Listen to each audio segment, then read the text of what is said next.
IKEA started in Sweden, and this has formed our identity and our success. We want Sweden to continue to influence us, also in the future. So, what's it like today, the country of Sweden?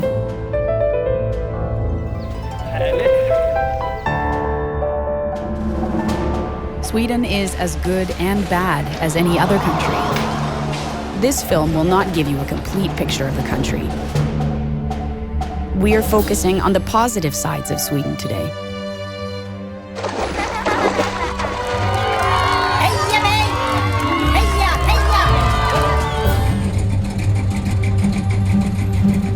Now, we have asked a few experts to help us describe some Swedish characteristics. So, sit back and enjoy the ride. Swedes have a long tradition of being explorers and traveling the world. The world inspires. It is seen as a good thing to be open-minded and curious, to welcome new ideas and trends. This openness is also about being inclusive and welcoming to new people. Sweden is an open nation. Sweden is different. We are the oddballs. We aren't an average country. Free speech is important, of course. It is normal to question things, and it is normal to accept and follow decisions. Very conflict averse. They speak about the importance of consensus, so they're wanting to solve things in a peaceful manner, which is a great quality to have, of course, but it's good to be aware of. Swedes can be perceived a little bit as knowing best, besserwissers, and a little bit boring. You want to express yourself, quite individualistic. We have a culture that values self-exploration. The Swedish society it's still very open because it's embracing a lot of immigrants, a lot of refugees, but they are very shy in their nature. You're really aware of trends and would like to be a part of them. That's something very Swedish today, trendiness. Well, they look alike.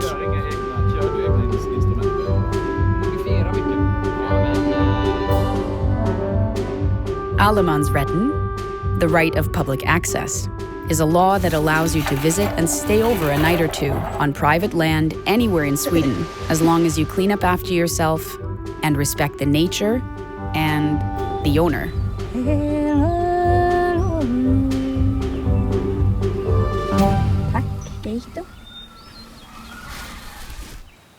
Caring is not just about being nice to people. Caring comes from a belief that you get what you give. Being equal, being fair, being sustainable, having systems in place that make it possible for anyone to develop and grow. This is a caretaking society. Together, they think, we are all part of something bigger than just ourselves. What shaped Sweden? I think women's liberation. The necessity of the women to enter the workforce because the economy was going so well, which made it necessary for the government to support universal childcare. Taxes in Sweden are among the highest in the world, but people accept this to have a high living standard. Leveling in society is important, and it should, for instance, be possible for anyone to get a university education, independent of who their parents are. The same goes for childcare. It should be available so that everyone can work. What's really on the rise is sustainability, that people are trying to buy sustainable, poison-free food, that people want to live in a way that's sound and healthy. Swedes are conscious of health and well-being, and have been for hundreds of years. People of all ages exercise, which also leads to a larger sports engagement over time.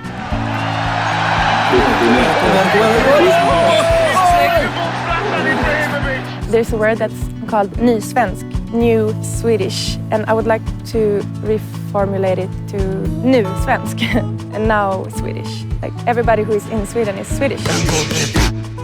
In Stockholm, 26% of the population has immigrant background. I do believe that Swedes are seen as weird, or at least that Swedish society is kind of weird, but mostly because of misconceptions about it being sort of socialistic or people running around naked, I don't know what. But Swedes have a sort of this respect for other people's quirkiness. Equal rights are important. society is constantly striving for equality between women and men. There is freedom of religion, and diversity in society and in the workplace is high on the agenda. Sweden also tried to foster democracy in foreign policy, democracy and human rights. Sweden hasn't been at war for more than 200 years. There's a very beautiful romantic disappointment in Sweden with the rest of the world who don't understand that we are the moral authority on all things. And generally speaking, the international community should do what we think is right.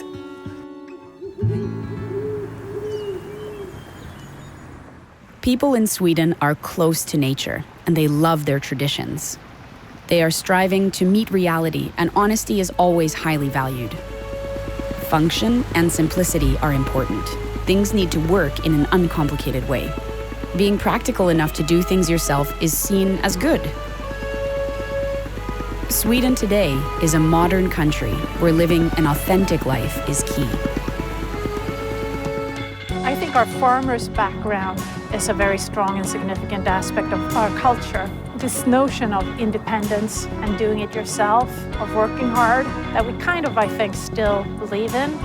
From being a very poor farming country, we become a very modern, urban society. Stayed out of the wars.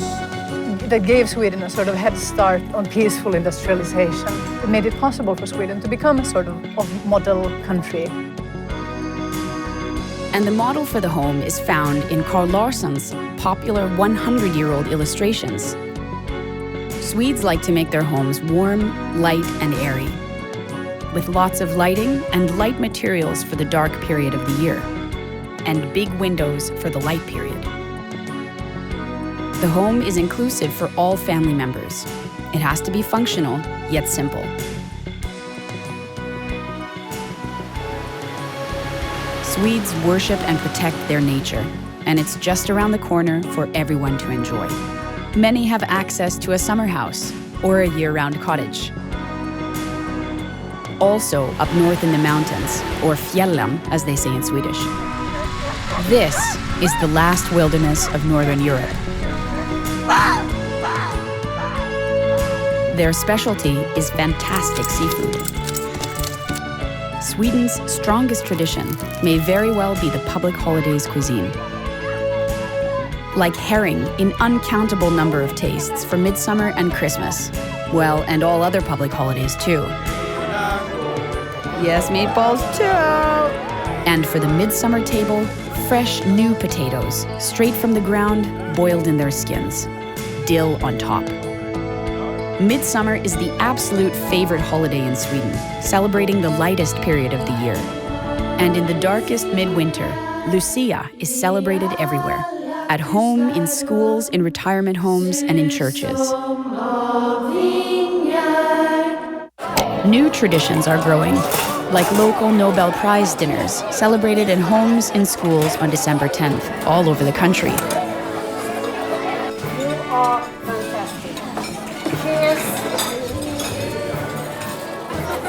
I believe that in a situation where people are encouraged to take responsibility, they will. The Swedes are very surprised when Swedish companies are involved in wrongdoing. Swedes are very outraged if politicians are caught lying. The idea of a politician taking a bribe, I think, is unthinkable in Sweden. I also think that Swedes have a very good sense of bondförnuft, sort of common sense, and being able to bend rules without saying, but actually doing it if it makes the world better.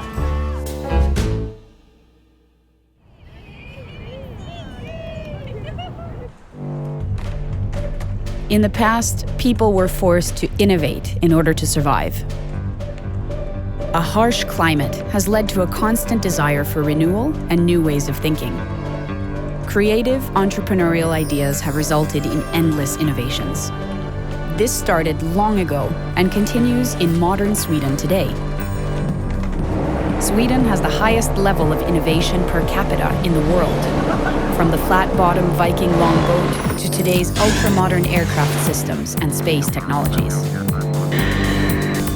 Here are just a couple of examples of Swedish inventions and patents. Did you know? Already in the 18th century, Carl von Linné worked on the Systema Natura classification of animals and plants.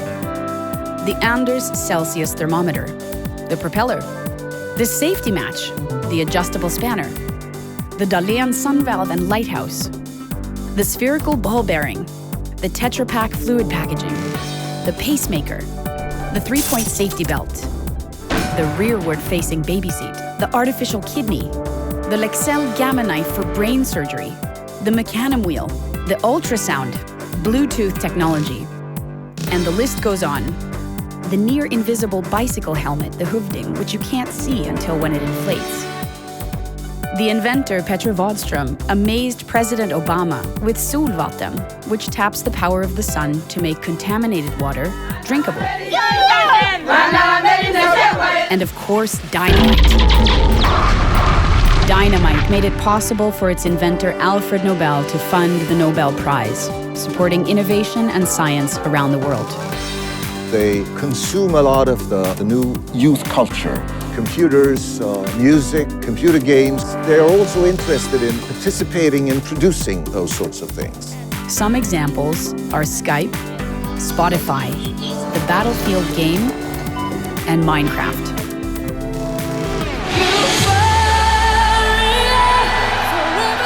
Sweden is a big producer of music, and the Swedish music industry today is bigger than ever. Artists and producers.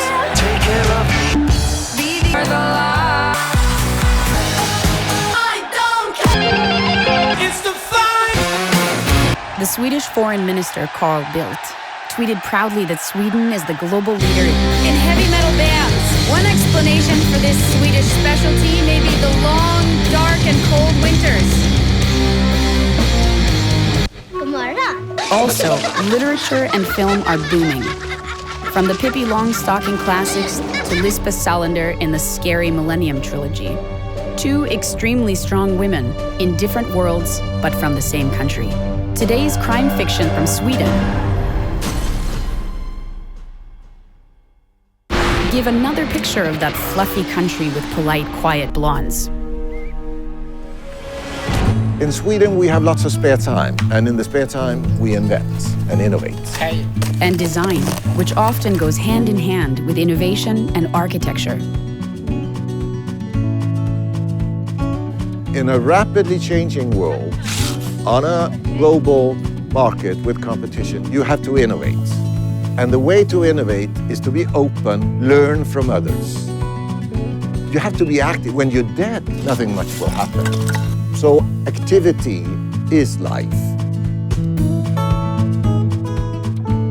People want the same thing. People want love and safety and community and solidarity and all of these things. And they also want education and innovation and development of new exciting technologies and the freedom to think, of course, can give the freedom to also innovate. Your life is short.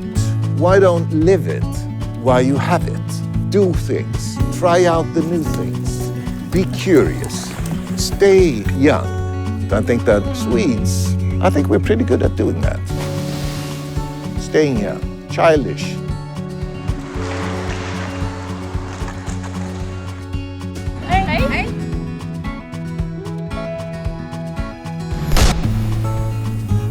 You don't need to be Swedish to understand Sweden.